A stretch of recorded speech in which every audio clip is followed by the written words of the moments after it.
يا مساء الفل عليكم. في الفيديو اللي فات عملنا مع بعض ايس كريم الشوكولاتة، وطبعا الفيديو ده هنعمل مع بعض ألذ وأسرع ايس كريم فراولة. تعالوا نشوف عملته ازاي بطريقة سهلة وبسيطة والطعم حكاية. يلا بسرعة نشوف. اول حاجة معايا نص كوباية من المية المغلية ونص كوباية من المية الباردة. تمام كده، يبقى مجموعهم كوباية من المية. هدوب فيهم كيس جيلي فراولة. تمام كده، نتأكد ان هو داب كويس جدا في النص المغلي الاول، وبعدين اضيف نص المية البارد واقلبهم كويس، وهسيبهم يبردوا لحد ما يكون بدرجة حرارة المطبخ. تمام كده.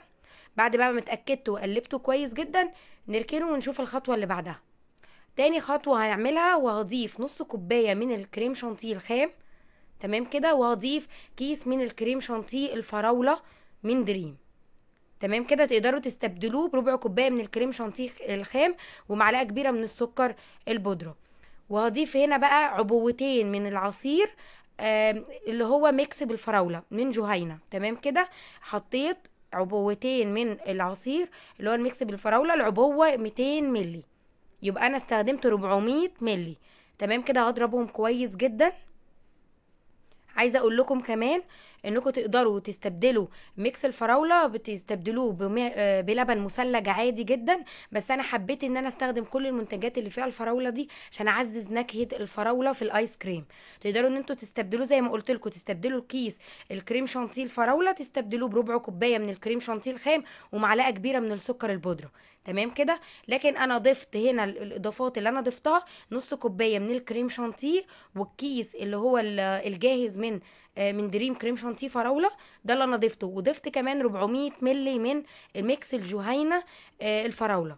تمام كده، واتفقنا مع بعض ان احنا ممكن نستبدله بلبن مثلج.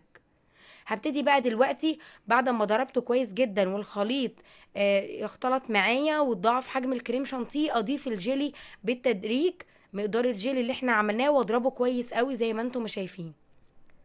بعد بقى ما ضربته تمام جدا كده، خلاص يكون معايا الخليط جاهز. وبكده يكون ده القوام الممتاز اللي احنا عايزينه للايس كريم. هنجهز بقى علبة محكمة الغلق، هبتدي اضيف فيها المقدار كله. تمام كده، تقدري تكتفي لحد المرحلة دي، وان احنا تحفظيه على طول في الفريزر مدة ما تقلش عن 5 ساعات. لكن انا هضيف شوكليت شيبس وايت على وش الايس كريم. تقدري تضيفي كمان جوه الايس كريم قطع من الفراوله، او تضيفي اي نوع من الفاكهه انت عايزاه، يعني تضيفي كريز مع الفراوله، او تضيفي قطع من الفراوله الفريش. ضيفي اي اضافه انت حباها، او ممكن تحطي كمان على الوش صوص من الفراوله. لكن انا اكتفيت بالشوكليت شيبس البيضه، بس ان انا ضفتها واقفلها كويس جدا، وهحطها في الفريزر مده ما تقلش عن 5 ساعات او ليله كامله. تمام كده. بعد بقى ما طلعناه، جهزنا كوبايه مغليه وفيها كمان معلقه الايس كريم، ونبتدي بقى نطلع اول بولة ايس كريم فراوله. مش قادره اقول لكم يا جماعه على جماله وجمال طعمه.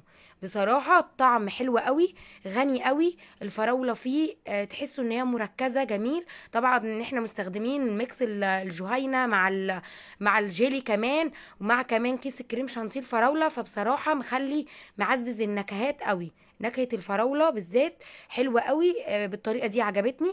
وانا قلت لكم على البدايل عشان اسهل عليكم ان انتوا تعملوا احلى والذ ايس كريم فراوله. وبكده كمان بعد بقى ما حطيته في البسكوته، حطيت صوص فراوله من فوق. طعمه حكايه يا جماعه. شايفين الجمال؟ تعالوا نعمل واحده تانية بطريقه سهله وبسيطه، هتفرحي ولادك وتعملوا لهم ألذ ايس كريم منعش في البيت. وبكده تكون خلصت وصفة النهاردة. بتمنى ان شاء الله يكون الفيديو عجبكم وعجبتكم الطريقة وتجربوها. جربوا الطريقة دي منعشة وحلوة قوي في الحر اللي احنا فيه. باي باي، واشوفكم في فيديو جديد وصفة جديدة. باي.